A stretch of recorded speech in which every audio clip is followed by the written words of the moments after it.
You get a chance to have a family.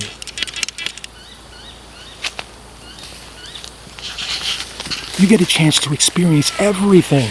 Not just yourself, everything. Did I just say you get a chance to have a family? You get a chance to have love? You get a chance to give birth. You are doing exactly what existence is doing. You are doing exactly what the universe is doing. You are giving birth to stars.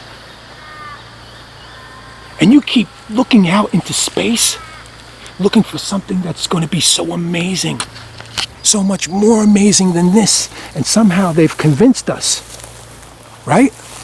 And then, like we were talking about before, and somehow we've been convinced that this is just average, mundane, common. Look at it. Common. All of it. Common, right? If this is a matrix, the matrix is brilliant. And that's one of the things I've always said anyway. The illusion is actually real. And just because you understand and you're seeing things about it that feel like an illusion or whatever, that doesn't mean that it's an illusion. Yes, of course, there are certain things about our perception. So the fact that anyone can perceive something different, the fact that animals or insects may see something different, doesn't mean that it's not real. It never meant that it wasn't real. So that leaves us with, I mean, in this, I can keep on going and expanding on the idea, right? But that leaves us with one other really critical stuff, and I'm not the only one to be talking about this critical stuff, the next stuff that we're going to talk about right now, and there's been amazing studies and understandings about it, okay? And the point is, well, what's this whole deal about suffering, right? What's this whole deal about the suffering then? Should we view the suffering, the pain, the fact that things can go wrong, should we view them as side effects, defects, bad things? Are they really things that we're trying to eliminate? Should we be trying to eliminate them? Well, let me tell you something. There's a massive, huge web here, and a bee that's stuck on it. Stuck on the web.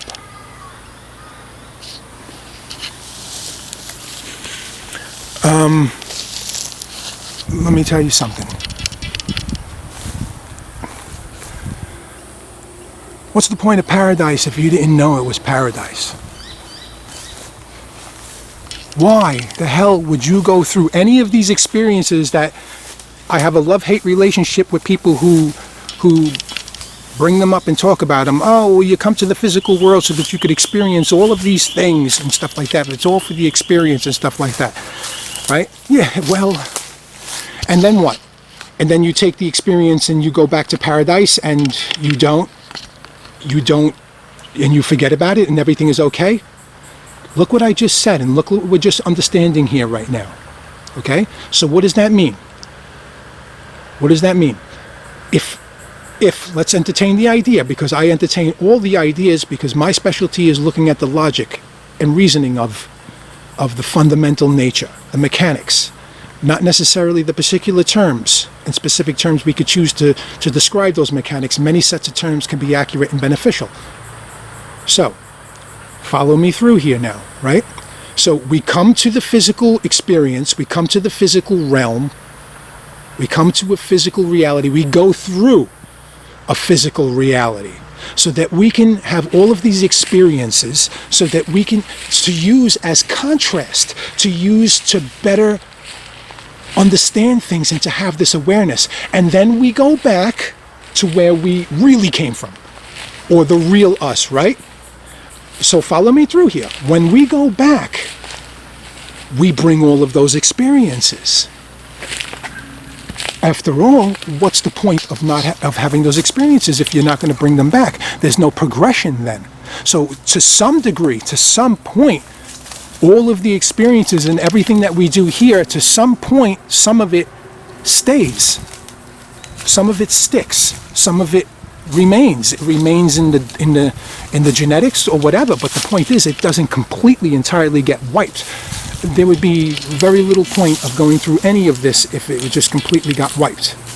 There would definitely be no point. It would just be a complete useless joyride. okay, but useless in a much more, in greater realistic sense of the term. Not like a cool thing, oh, you come here to experience shit, but like, why would you want to experience anything if you're never going to retain the memory? Even if you had the most, you know what I mean? It's really tricky. It's very hard, and I don't buy it.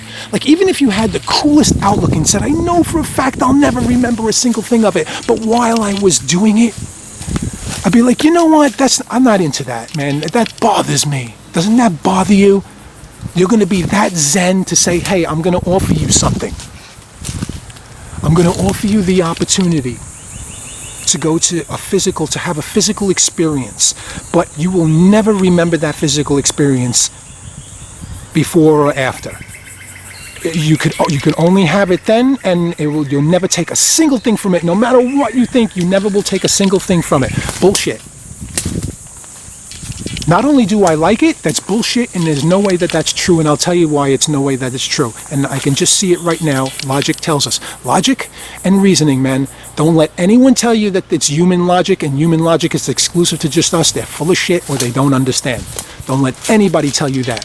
The logic and reasoning that we have, okay, is absolute.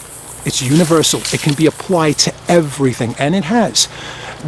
Don't get fooled. The set of terms we may use can vary. Of course it can, just like languages vary. So here's what I'm getting at about what I just saw. Okay? What I'm getting at is there's no way that somebody on the other side can be waiting there to tell you and even talk about the physical world if there's no such thing about remembering it. It doesn't work that way. So what that tells me is that yeah, you could say, well, the reason he could talk about the physical realm but nobody ever remembers it or whatnot is because he knows of it but has never experienced through it. You know, I don't like that idea. He knows of it. How does he know of it? How do you know of it? To know of something is to still have some kind of experience of it. Okay, so now we're starting to cherry pick, right? Well, he could have some experience of it, but he can't live in it. I mean, you know what? BS soda, my friend. You know, you crack the can open and you want to drink the BS soda, and you want the logic to fit our story, to fit what we believe. That's not how it works. That's not how it works. What works is what's true. And what's true is if there's any mofo who can sit there and talk to you and tell you about a physical place that you can go to, then you can experience the physical place and retain some memory of it. And they say, well, that's not the same thing. He's not living it. He's on the outside looking at it. Okay, so if you're telling me that the physical place is a place, okay, that is actually still tangible and can be seen and experienced from the outside, then I'm telling you that you can definitely remember the physical. That's how this is a great debate. This is a great debate that is very critical for us in the sense that we need to believe that we can remember it, because that's how you break the cycle. That's how you break the mold. That's how you break the symmetry. That's how you glitch the system. And when I say glitch the system, I don't mean that in the negative sense, and I don't mean that the system, the moment that we use the word system, we mean like a bad thing or whatever. I'm just talking about the symmetry. I'm talking about the balance. I'm talking about you're giving a certain set thing, but then additional things happen. Creation happens. Creation happens. So, and that's way more realistic, man. People, you know, if you think you're a spirit in the material world, which is a beautiful thing, one of the most on point descriptions, that basic or simple or very clean descriptions that you're going to hear. If you think we're spirits in the material world, you're not coming to the material world because it's a joyride and you'll never forget it. That's full of shit. The thing is, you're here in the physical world because you need to remember that. You need to, more than remember that, you need to believe it. You gotta believe it. You gotta believe that when you come here, you can make a difference. You got to believe that this is not a simulation. Even if it is. And this is some of my greatest work, and this is some of my toughest work, and it's really tough. And I've been out here, man, really, you know, I've been out here, you know. I've been working the gallows, man. I've been working them. I'm telling you, man. I'm telling you.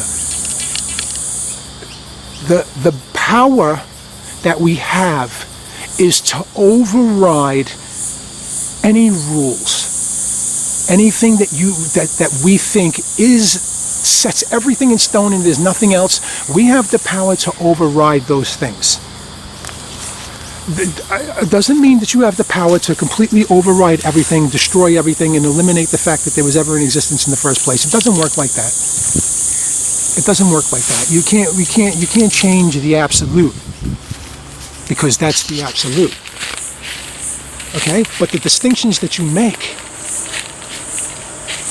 the things that we do, okay, they certainly can be an addition. They certainly can be born from it, of it. And that's one of the great reasons why you're going to see so much evidence for, and they have the feeling that everything is an illusion and stuff like that, because it's distinctions. We're making distinctions of potential state, of an absolute state. So of course there's going to be that nature of, the physical is more than just the physical. Of course there is, but that doesn't mean that the physical is not real. And at that point, you're just going to say, well, what is real? Of course. And you know what? In the end, I don't even care. I don't care what is real or not. Okay? Because in the end, I'm the one who's in control. And I'm going to define that it's all real because I'm experiencing it. And I don't care if I'm just the program that's experiencing it. The moment I treat it that way is the moment that you stop becoming a program, that you break the mold. That's the only way. And that's one of the greatest secrets, and that's what I mean. That's what I mean about us being able to do anything. I don't mean that in a type of I don't mean that in a semantic type of thing where they say, oh, well, if God is all powerful, then God can create a reality where God is not God. I mean, that's not how it works, man. That's illogic. And you think that you're stumping people by saying that, but the only reason that it's stumping anybody or causing a problem, the only reason it's a paradox is because it's illogical. That's why. The power comes in the fact that God cannot make it so that God is not God. That's actually the way you look at the all-power. The all-power is the fact that God is God absolutely. And no amount of semantics and no amount of wordplay or logic can make it any other way. And when somebody says, oh, well, you see, there's something that God can't do, therefore God is not powerful. That's wrong. That's not correct reasoning about how it works. The power comes from the fact that you cannot eliminate God. That's what it comes to, the fact. Okay? Not the fact that there's something that God can't do. That's semantics. That's wordplay. That's your interpretation. That's your definition. So do you want to back me in a corner and get me to admit that there's something that God can't do? I could probably then admit, for example, yes, there's something that God can't do. But my argument would be the fact that there's something God can't do does not mean that God is not all powerful. All it means is there's something that God can't do. All it means that there's a nature to also involved with God. God is in a relationship. God is not an illogic. Right? That's what it means. So it means that no, God cannot make it so that God is also somebody who murders innocent people. You say, oh, well, see, God's limited. He's limited. That's not limitation. And if you think that's limitation, you're wrong. And you're just doing yourself a disservice. You're not understanding the way our language works. You're not understanding the way value works applied to our language. And that's probably also why you might be one of those people. Those type of people might also be the people that think that logic is exclusive or limited to certain things, or that the human logic is limited to the human nature.